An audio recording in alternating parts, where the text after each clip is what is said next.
One of the first things that comes to mind around Christmas is shopping for gifts. Of course, we did that earlier. Now the next thought is how to pay for those gifts.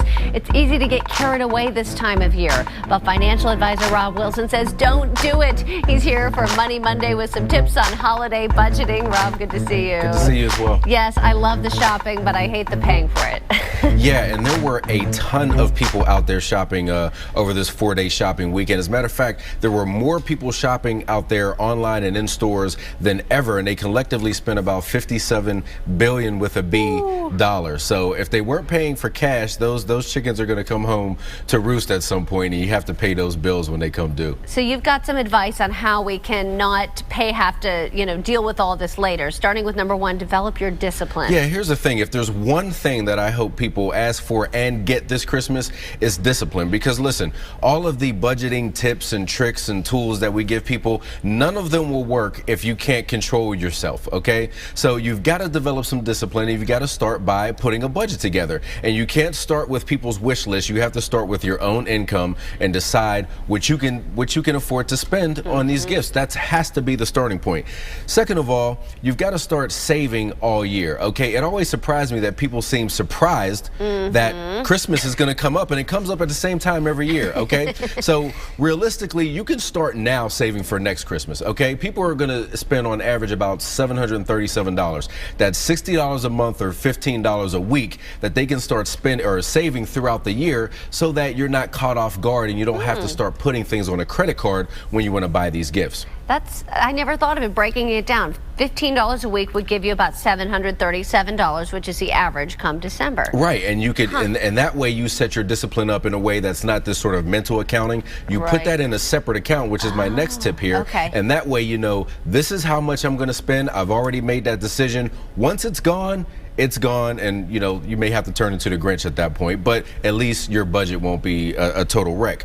And the last thing is you have to stay away from using credit during the holidays. If you take $700 and you put on a credit card and you're paying 15% interest, it's going to take you 4 years to pay that bill off if you just paid a minimum payment, and you're going to pay about over $200 in interest. So it defeats the purpose of going out on Black Friday and getting these sales if you're putting on a credit card and you've got to pay interest. All right, so if you want more money, you got to generate the extra cash if you want to spend it. Yeah, once you're disciplined, if you decide how much you can spend, there are some ways where you can try to find some cash in your budget.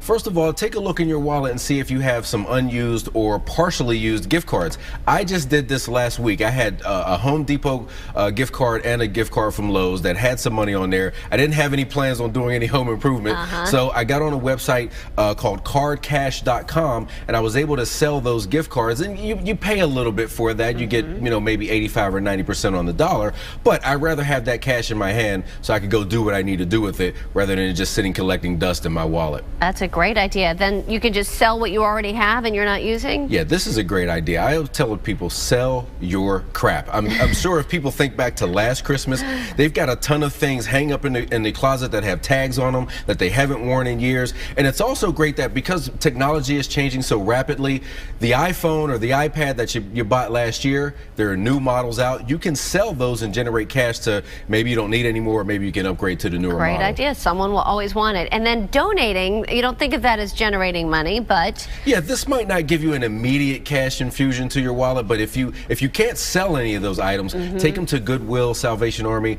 You can deduct that on your taxes, and that might help put some more cash in your pocket come tax time. Great. Okay, so now we've got our discipline. We're trying to get some extra cash. Lastly, we want to set expectations. Yeah, I think the problem that people get into with their budget during the holidays is that people have certain expectations of what they want, starting with your kids.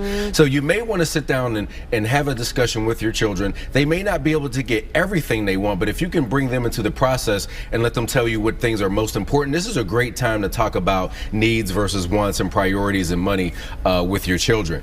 You should also start talking with your family, and what I've seen a lot of families do now is go to a secret Santa model where each person is only responsible for buying one gift, and that'll release a lot of pressure on your wallet. There's two great websites, secretsanta.com and elf giftster.com, which can manage that whole process for you. Cute. And Plus, it saves time. I mean, I know for me, just buying all those gifts, the time and the money together. yeah, and time is money. You could spend some of that time starting a business or learning something for your job instead of being out in the malls. All right, and then with yourself, even expectations. Yeah, I think you start to have to think about, why do you give these gifts during the holiday in the first place? And so by going out and spending a bunch of money, it's not going to make you a better parent. It's not going to make you a better spouse. It's not going to make you a better friend. So why not have a real discussion about what the important people in your life, what they really want? Because you might find that they really want your presence, being present with them, more than presents that you could buy at the mall. And that doesn't, right, and that doesn't cost you a thing.